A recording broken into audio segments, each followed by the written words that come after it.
Welcome to Brandon Hall Group's Excellence at Work podcast.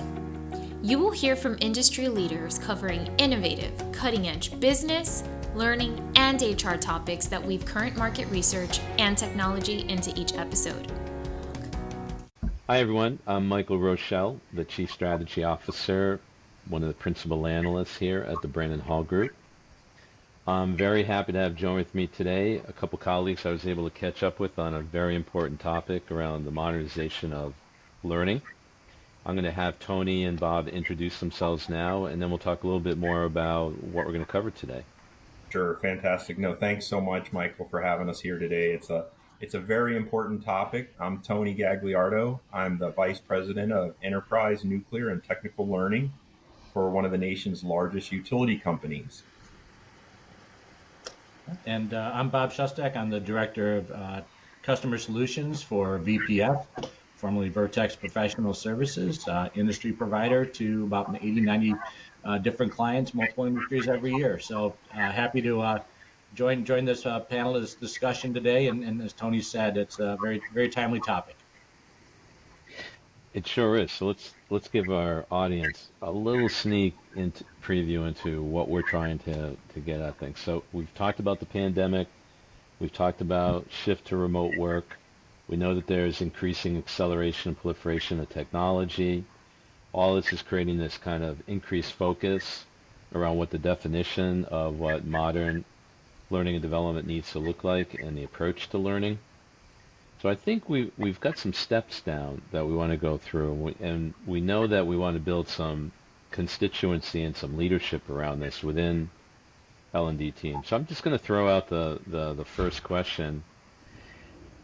When we look at the definition of modernization, I'd love for both of you to define what it is and how you've seen it play out in the learning market. Well, it's I don't know if you know what you got yourself into, Michael, but I've had the pleasure of working with Bob for well over a decade and a half, and in a number of different sectors, from NASA's Jet Propulsion Laboratory to the Federal Aviation Administration, and also in other large private sector endeavors. And throughout that time I've had with Bob, the two of us have been confronted with organizations that are looking to modernize. And I think that for us, we kind of take that term with a grain of salt, because through those experiences, many of the organizations thought they needed tools and things and assets to be able to meet their goals. And what Bob and I found was consistently that was not the case. So I'll have to say my definition of modernization is really an evolution of the organization in a number of different areas to be able to maintain its effectiveness in a contemporary way. Yeah, I definitely echo what Tony said, and that's this is part of the issue around the term modernization. There's a macro level to it, and there's micro levels to it as well. And Tony covered some of the I think more of the macro issues. On the micro side, it's really about making the learning itself more accessible and engaging to learners. And obviously, there has to be systems in place to enable that, and a culture in place to enable that. But it's that's what makes it difficult to talk about. Is it really is the amalgamation of both the macro and the micro environments that could be considered here. And I think our take on it to just kind of echo what you're both getting at is when we look at like our learning and benchmarking, what we found is the translation of this modernization is to the challenge, to the need. And so, for example, upskilling and reskilling at the speed of business, which requires a modern approach, 1 out of 2 organizations said this is one of their greatest challenges. To your point, Bob, when they brought up, the idea of personalizing learning or meeting the needs, 1 out of 3 organizations said that's a chief challenge. So I think you're spot on in both regards that no matter how you kind of look at the term, we all kind of know what we mean, which is we can't stay where we are. Yeah. We have to look forward and move forward into this kind of new set of challenges, new VUCA environment, and that impact on learning. But let me ask you kind of a follow-up to modernization. Do you find that that comes with a lot of change management, the modernization? Do you think that this is something that can be done incrementally? Like, how fast do people need to modernize? Like, HR teams have been hit with you have to digitally transform, like literally overnight. But how do you feel about this? Because you're dealing with an organization that's trying to develop talent, and talent doesn't develop uniformly. It doesn't move in a normal progression of things. There's a lot of stop and start, and people learn at different rates and develop at different rates. So how do you what's the modernization around that? I guess to get to the first part of your question, Michael, of how does it happen, um, and absolutely it can happen incrementally, but it has to happen planfully. Hmm. In conversations that we've had, and Tony and my relationship going back, some time now, we understand the importance of having that organizational blueprint, the priorities for learning, to make these type of decisions to get the best ROI. Um, it's so absolutely it budgetarily it almost has to be an incremental type of activity because it's hard to do everything at once. I think if we get a chance to talk about some of the myths and misconceptions around modernization, that'll be one of the things we hit a little bit in more detail. But that would be my initial response to that. Tony? Yeah, it is so important to be intentional about where you're going so you can maximize what you already have in place, both culturally and from a system standpoint. But, I found that over the years, I think, and Bob, maybe you would agree, the fear and trepidation of change has diminished significantly. And the change really starts organically because 9 times out of 10, it's starting with a business need. And then the important thing is to be able to have those blueprints and those approaches that are versatile and that can be implemented in really strategic but um, quick ways, because that's what continues to drive that momentum of change. And change is not as feared today as it was because people really rely on unplanned change to meet their challenges. And I think that we've really seen that culture shift. Yeah, Tony, absolutely. Just to follow up on that, it's we talk sometimes about the unintended consequences or benefits of the pandemic, and what you just mentioned is one of them, right? Because if you're afraid of change and you live through that, you're not around anymore. You're not, you're probably not listening to this podcast or watching this video because it passed you by. That forced a lot of folks to just get over the fear and trepidation, like you mentioned, because here it is, you got to deal with it. Let's jump into that because fear is there most of the time is driven by misunderstandings, misconceptions, misconstruing what needs to have happen. What do you think are the biggest misconceptions? What do we need to clarify for our audience as to moving forward with modernizing learning? I think that the one of the fears is that it is a wasteful or potentially not as pragmatic activity or implementation. And that can be hey, this organization, which may not get the operational needs, is potentially looking to bring in a solution, hardware, software, process, and those people don't understand my business. So that is the primary trepidation. But to counter that, I've seen that because of the changing kind of paradigm of our workforces, where folks are digital natives, they understand, they accept greater versatility in their experience in their consumer and personal life. That helps to reduce some of those barriers, and there's a greater understanding of why people are doing things to provide a greater level of service or support. Yeah, and I think what I'd add to what Tony said there is, in terms of a misperception, is that modernization is not all about technology, right? It's not about looking at what the latest thing out there, and I have to bring all my courseware up to this and put it through these type of lenses.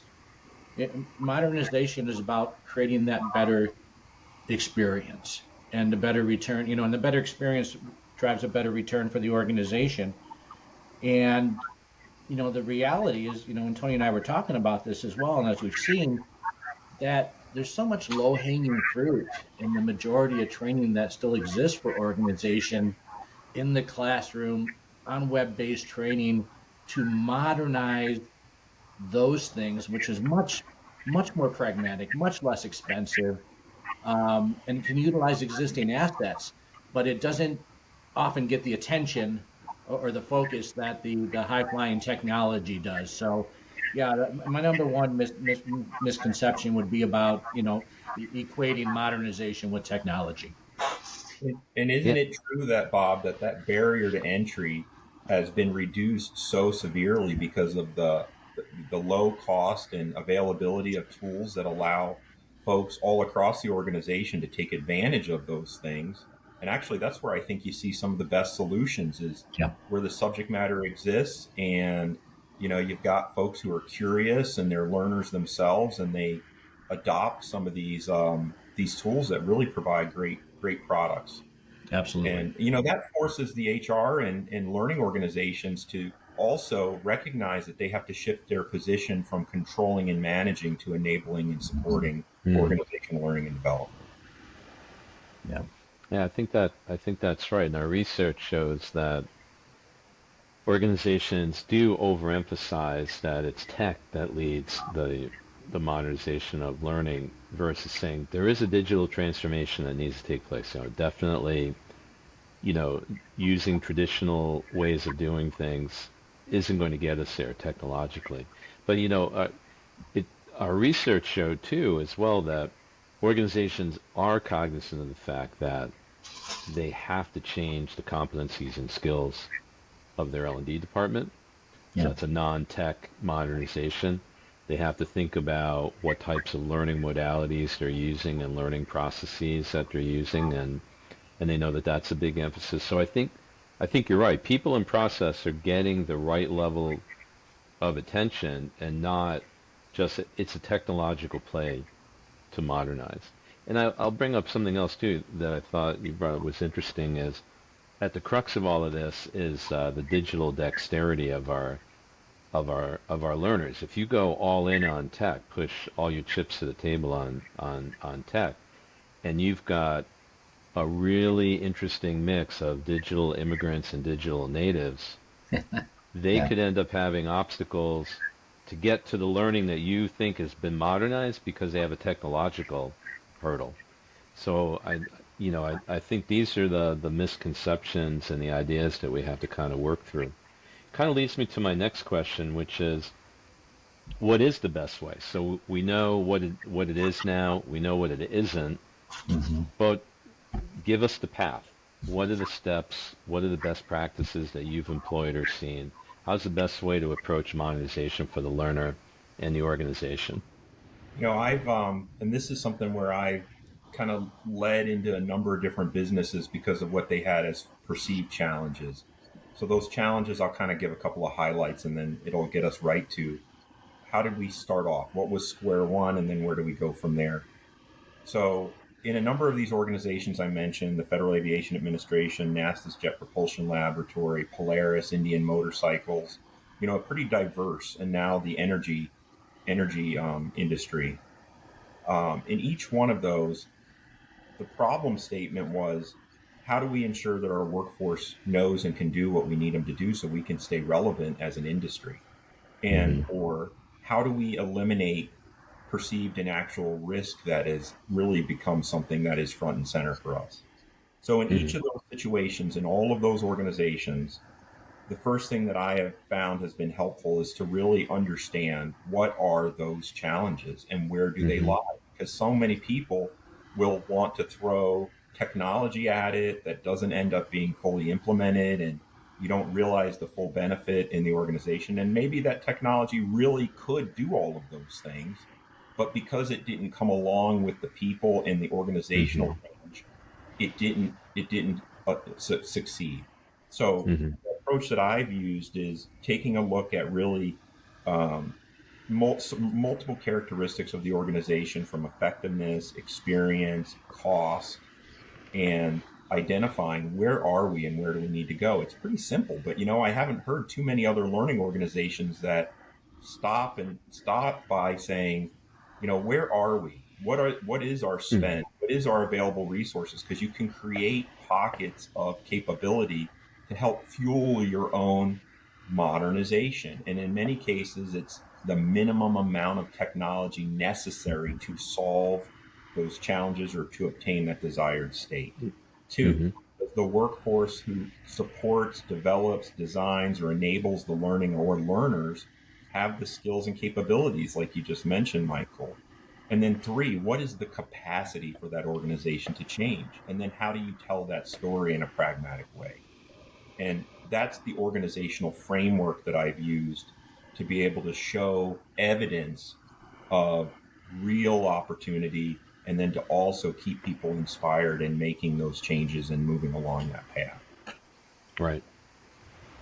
Yeah, no, I think that's brilliant, Tony. That's a great example of creating that business case as a learning leader for your organization. To make these type of changes.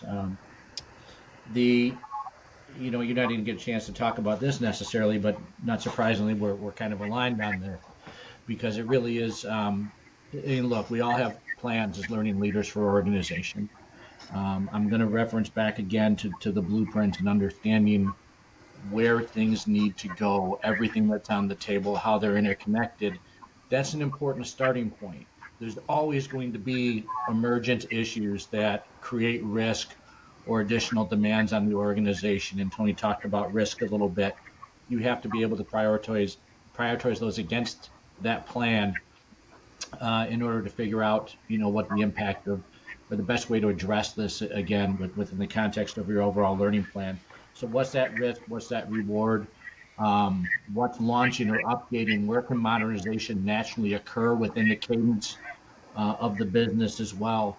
And since I mentioned before about that kind of the low hanging fruit or the ILT, WBT type of things for folks still doing level one evaluations, this is a place where that actually may come into play and be of value because you're going to get the lack of engagement, lack of interest type of things out of there that might drive a different approach. Not to say that the business measures and metrics aren't important. That's what we're all striving for at the end of the day, but those are your early indicators. I couldn't agree more. And just to pick up again on what we see is modernization doesn't spend enough time on the learner, which is what I think both of you are focused on. We hear modernization, we start thinking department and function, people, process, technology. What do we have to do? But it's very clear that from what we see in our research is that modernization is to create a more engaging, attractive approach for learners. It's not an improvement of the learning experience, it's creating the right learning experience, drawing them in. And if you do all this behind the scenes activity, but you're not engaging the learner in a more meaningful way and drawing them in and saying, okay, this really, I feel like this learning has that modern look and feel to it. I'm being drawn in by this. I can see where it impacts my ability to do my job or perform better, or maybe get a promotion or accelerate my career path, professional and personal development. So I think that's a big standout that you both brought up is start with the learner and work backwards into your modernization effect. That's a great point, Michael. I always get frustrated with that we do spend so much time trying to diagnose and establish a strategy to deal with a perceived challenge at the C-suite level. But then how long does it take us to actually get value and change to the workforce? And many Right. times, by the time you do, you've lost organizational credibility in the process. You may have a C-suite that's very aligned with you and supports with you, but you haven't been helping the workforce. Right. So that's a very important thing to think about. And honestly, from what we're seeing, where we talked about putting the power in the hands of the learners and the Hmm. closest to the work as possible, no matter what kind of work it is, the better results we get because there's greater velocity and there's greater subject matter integrity. Yeah, I think you're right on that, and it kind of leads into our last question before we wrap up is everyone is business case ROI, greatest return possible, the whole piece. We talked a lot about people process in that, but the focus on modernization of content. How do we get that ROI off the ground? Because our research shows that about organizations are outsourcing about a third of their content. We could spend another hour talking about whether or not the content that they're creating internally is as effective as it needs to be. But let's just say no matter what percentage of it that you're sourcing from outside, developing inside, how do you create a business case ROI around the modernization of content?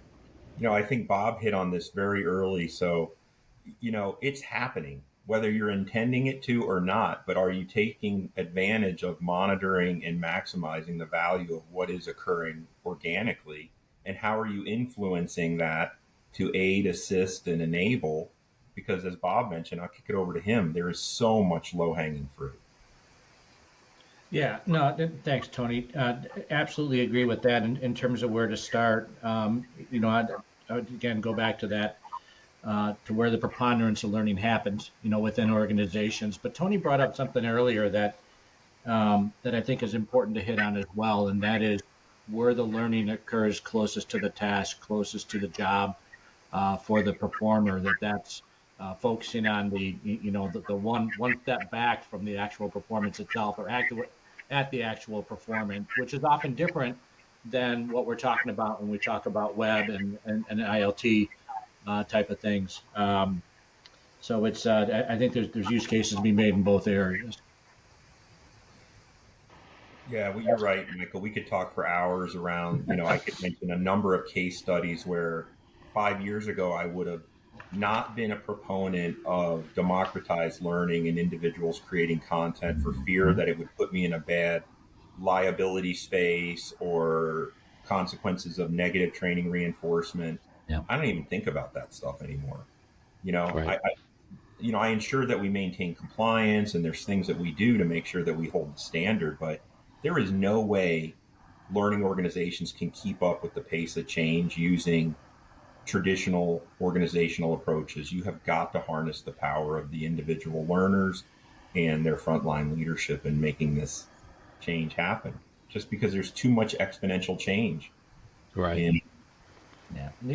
The other thing I'd add, Michael, is for folks that are doing this internally to reach out to understand how it's being done elsewhere, whether it's to organizations like the Brandon Hall Group or VPS. But we're all of us are more experienced than just what we have available within our own internal organizations. So that's why it's important to have these type of discussions we're having today, but also to not limit yourself to the expertise that just happens to be sitting next to you. Yeah, that's an interesting point and a good place to end the discussion is you don't have to do this all by yourself. There are great organizations that can help you. VPS is an industry leader in offering this assistance. We just have to make the time to get to know the people that can help us. To spend the time with a firm like VPS who's very engaging and can sit down and really kind of think this through. And the best part about doing that, I find, is that they've done it many times. So let's just say that we hope today that we level the playing field on this is a high priority. But I think a good way to close is it doesn't mean that you have to figure it out all by yourself. If the awareness is there and you know this is a top priority, you have to seek out an organization like VPS to be able to help you to learn a couple things, I think. One is there's a lot of things you can do, but what's the starting point for you? How do you contextualize your version of modernization? What is the critical path? How can we fit this within the time constraints, budget constraints, your culture? Organizations like VPS can help with that so that when you're ready to move forward, you know that that's the best path. you're not having to retrace your steps, go through trial and error. I think we all three of us would agree that learning organizations do not have a lot of time to iterate at this point. But I appreciate you both joining today. This is a really interesting topic. Hopefully, we've gotten our audience to begin to think about what this all means to them, what maybe an organization like VPS can do to help them, and also to shed a little bit of light on the fact that you're not alone. Yeah, Michael, I'll just add one thing and underline. It doesn't have to be a grand endeavor, to make change and to light that candle of That's right. modernization. Yeah. That's right. Well, thanks, folks. I appreciate it. Thanks to our audience, and we'll be chatting soon.